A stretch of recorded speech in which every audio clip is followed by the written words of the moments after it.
Well, guess what? Happy birthday to Facebook. And Spencer Onte's here to discuss how far it has come in 9 short years. And here he is, dressed up in a suit. Thank you very much for being here. I'm back. You're back with a suit. Yeah. It's good. So, 9 years, and what a difference. Well, you know, I think when you really look at it, I would make a good argument to say that Facebook is probably the most impressive new company to be built over the last decade. Yeah, I mean, it's certainly 1 billion users, right? Founded 1 billion users. February 3rd, 2004, in a dorm room. Yeah, it's way bigger than anyone thought it could get. It's way more substantial as a business than anyone thought it could get. $100 billion in market cap, which is where it sort of peaked at, you know, when it went public. It's just an enormously impressive number to think about. But I would say at the same time, with great power comes great responsibility.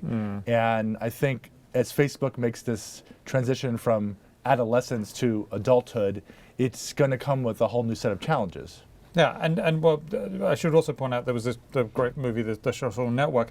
So one of the challenges they have constantly come up against is privacy or privacy, depending on how you pronounce it. You say privacy. Yeah, and let's call the whole thing off. But it is an issue. People worry about this, including our colleague Julia Angwin, who seems to think about nothing else. But it's a worry, right? Whether they're going to get this right. Well, what's interesting about Facebook, I think, about privacy is that since they've been the sort of at the forefront of creating social media and all that means, and basically what it means to a large extent is getting rid of your privacy. And they've been really pushing the envelope on digital privacy, and at times they've gone too far, and they've been beaten back. But I think that Mark Zuckerberg is essentially right when he says that people's attitudes on privacy are changing, and one of the reasons they're changing is because of a company like Facebook.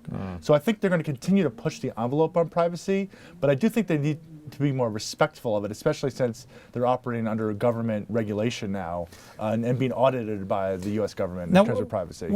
There have been other social networks in the past. MySpace, which was once upon a time owned by our parent company, News Corp, and that went poof, gone. Yeah, gone. So this could disappear as quickly as that, right? Conceivably. I don't know if I would agree with that exactly. I think that once you reach a certain scale in the technology business, your position becomes entrenched to a certain extent. So they've obviously blown away everyone else in their space, and they've got a huge network effect of 1 billion people. When you get 1 billion people on a network and they start posting the photos of their children and their families and their friends, it gets sticky, as they say. It's hard for you to move all that content off of the site. So I do think that it will be hard to unseat them, but yes, of course it's possible. I mean, look at what happened to Research in Motion, look what happened to Nokia. These were companies that had commanding positions in their marketplaces, and look at them now. And they were really gone quickly. And they have been innovating quite a bit. I mean, I think we've all been fascinated to see how they managed to move through that hump that was the mobile ad market, right? But yeah, I mean, that is really interesting, because it wasn't that long ago we were saying, well, can they make it? Yeah, and you know, I would say beyond privacy, which I would agree with you is a continuing challenge, I would say that the other big thing they need to do from a business perspective is to find another, it's a one-trick pony right now. They need to find another way to make money off of this like awesomely huge user base.